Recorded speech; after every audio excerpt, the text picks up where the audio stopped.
आज हम आप लोगों के लिए कमलेश्वर जी की प्रसिद्ध कहानियों में से एक कहानी लेकर आए हैं। इस कहानी का नाम है अपनी अपनी दौलत। तो चलिए कहानी शुरू करते हैं। पुराने जमींदार का पसीना छूट गया यह सुनकर कि इनकम टैक्स विभाग का कोई अफसर आया है और उनके हिसाब किताब के रजिस्टर और बही खाते चेक करना चाहता है। अब क्या होगा मुनीम जी? जमींदार ने घबरा कर कहा। कुछ करो मुनीम जी। हुजूर, मैं तो खुद घबरा गया हूँ। मैंने इशारे से पेशकश भी की, चाहा कि भला टल जाए। 1 लाख तक की बात की, लेकिन वह तो टस से मस नहीं हो रहा है। मुनीम बोला। तो हे भगवान, मेरी तो सांस उखड़ रही है। तब तक रमुआ पानी ले आया। जमींदार ने पानी पिया, पर घबराहट कम ना हुई। हिंदू है कि मुसलमान, सिख है तो अभी लस्सी बस्सी पिलाओ, डिनर के लिए रोको, सोडा पानी का इंतजाम करो, फकीरी से बोल 3-4 मुर्गे कटवाओ और उनसे कहो हम सारा हिसाब दिखा देंगे। पर आप शहर से इतनी दूर से आए हैं, हमारे साथ डिनर करना तो मंजूर करें। मुनीम घबराया हुआ चला गया। 5 मिनट बाद ही मुनीम अफसर को लेकर जमींदार साहब के प्राइवेट कमरे में आया। जमींदार साहब ने घबराकर छुपाकर लपकते हुए उसका स्वागत किया। उसे खास चांदी वाली कुर्सी पर बैठाया। आइए हुजूर, तशरीफ रखिए। यहाँ गांव आने में तो आपको बड़ी तकलीफ होगी। जमींदार साहब ने अदब से कहा।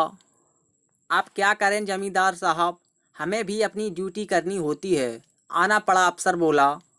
तब तक लस्सी के गिलास आ गए। यह लीजिए हुजूर। जमींदार साहब बोले। शाम को हम और आप जरा आराम से बैठेंगे। आप पहली बार तशरीफ़ लाए हैं। जी हाँ, जी हाँ, लेकिन मुनीम से कहिए पिछले 3 सालों के हिसाब किताब के कागजात तैयार रखें। जमींदार के फिर पसीना छूट गया। उसने खुद को संभाला। पसीना पहुँचकर बोला। अरे हुजूर, पहले शाम तो गुजारिए, फिर रात को आराम फरमाइए। सुबह आप जैसा चाहेंगे वैसा होगा। तभी नौकर ने आकर मालिक को जानकारी दी। मालिक, रात के लिए फकीरी के यहाँ से कटे मुर्गे आ गए हैं। मालकिन पूछ रही हैं कि चारों शोरबे वाले बनेंगे या आधे भुने हुए और आधे शोरबे वाले। बताइए हुजूर, कैसा मुर्गा पसंद करेंगे, शोरबे का या भुना हुआ या दोनों? जमींदार साहब ने पूछा। इनकम टैक्स अफसर एकदम कच्चा पड़ गया। कहने लगा, जमींदार साहब, मैं चलता हूँ। अरे क्यों, कहाँ? हमसे कोई गलती हो गई है क्या? नहीं नहीं, लेकिन आपके साथ बैठकर मुर्गे खाने की मेरी औकात नहीं। वैसे आपके मुनीम जी ने मुझे 1 लाख देने की पेशकश की थी, लेकिन मैं अब आपसे अपना इनाम लेकर जाना चाहता हूँ। जमींदार और सारे कारकुन चौके की आखिर यह माजरा क्या है? जमींदार साहब भी चौके। लेकिन आप हुजूर, मैं 1 लाख रुपए की रिश्वत लेकर भी जा सकता था, पर नहीं, मुझे तो आपसे बस अपना इनाम चाहिए।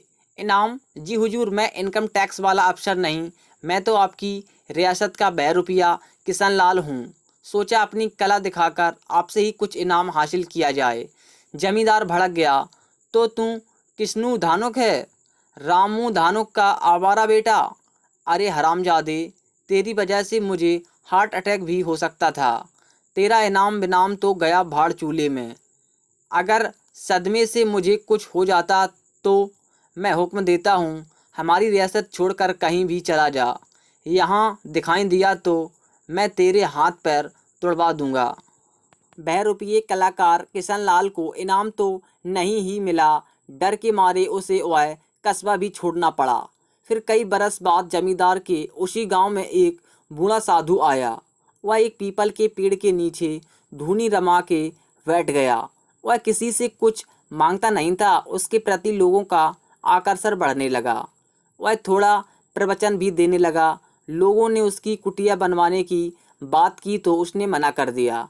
वह जाड़े गर्मी बरसात में वहीं पीपल के नीचे बैठा ध्यान भजन प्रवचन में खोया रहता। उसकी कीर्ति फैलने लगी। दूर दूर क्षेत्रों के लोग उसके दर्शन करने आने लगे। एक दिन जमींदारन भी उसके दर्शन करने आई। उन्होंने श्रद्धा से दक्षिणा दी। साधु ने वह धन ग्राम पंचायत को दान में दे दिया। प्रवचन देते समय उसने कहा, यह धन मेरा अर्जित धन नहीं था, मैंने इसे अपने श्रम से नहीं कमाया था। यह समाज का धन है, उसी तरह समाज के पास लौट जाना चाहिए, जैसा वर्षा का जल सागर में लौट जाता है। श्रद्धालुओं की भीड़ बढ़ने लगी। जमींदारिन रोज उसके दर्शन करने आने लगीं।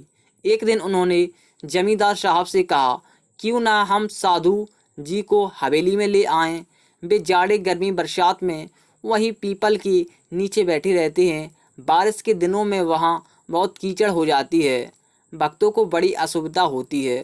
जमींदार साहब ने हाँ कर दी। बड़ी धूमधाम से जमींदारिन साधु महाराज को हवेली में ले आईं। भक्त वहीं आने लगे। जमींदारिन ने भक्तों के लिए भंडारा शुरू करवा दिया। प्रवचन देते समय साधु महाराज ने कहा, पेट तो पशु भी भर लेता है, पर मनुष्य के पास एक और पेट होता है, वह है विद्या और ज्ञान का खाली पेट। यदि वह नहीं भरता तो भंडारे का भोजन व्यर्थ चला जाता है। जमींदार जमींदारन ने साधु की बात को समझा। उन्होंने ग्राम पंचायत को धन देकर गांव में एक पाठशाला खुलवा दी। पर एक समस्या सामने आई, उसमें पढ़ने के लिए बच्चे आते ही नहीं। तब साधु ने एक दिन प्रवचन में कहा, जो भक्त मेरे दर्शनों के लिए आते हैं, यदि वे अपने बच्चों को पाठशाला में नहीं भेजते तो उनसे मेरा निवेदन है कि वे मेरे दर्शन के लिए न आएं। साधु महाराज की बात का असर हुआ। पाठशाला में बच्चे पहुंचने लगे। भक्तों की भीड़ भी और बढ़ने लगी। जमींदार और जमींदारन ने दुनिया का दूसरा चेहरा देखा और एक रात जब सारे भक्त जा चुके थे, उन्होंने अपनी सारी धन संपदा लाकर साधु महाराज के चरणों में रख दी। महाराज, आप जैसे चाहें हमारी इस अकूत संपदा और संपत्ति का उपयोग करें। दूसरे दिन सुबह भक्त आने लगे, पर साधु का कहीं पता नहीं था। जमींदार और जमींदारिन सकते में आ गए। पूरी हवेली की तलाशी ली गई, उस साधु की परछाई तक वहाँ नहीं थी। वह साधु सारी धन संपदा लेकर चंपत हो चुका। जमींदार और जमींदारिन के साथ बहुत बड़ा धोखा हुआ। तभी भक्तों की उत्तेजित और नाराज भीड़ में वही पुराना बहरूपिया किशनलाल दिखाई दिया। जमींदार का गुस्सा तो सातवें आसमान पर था ही। वे भड़क उठे, इतने बरसों बाद किशन तू यहाँ?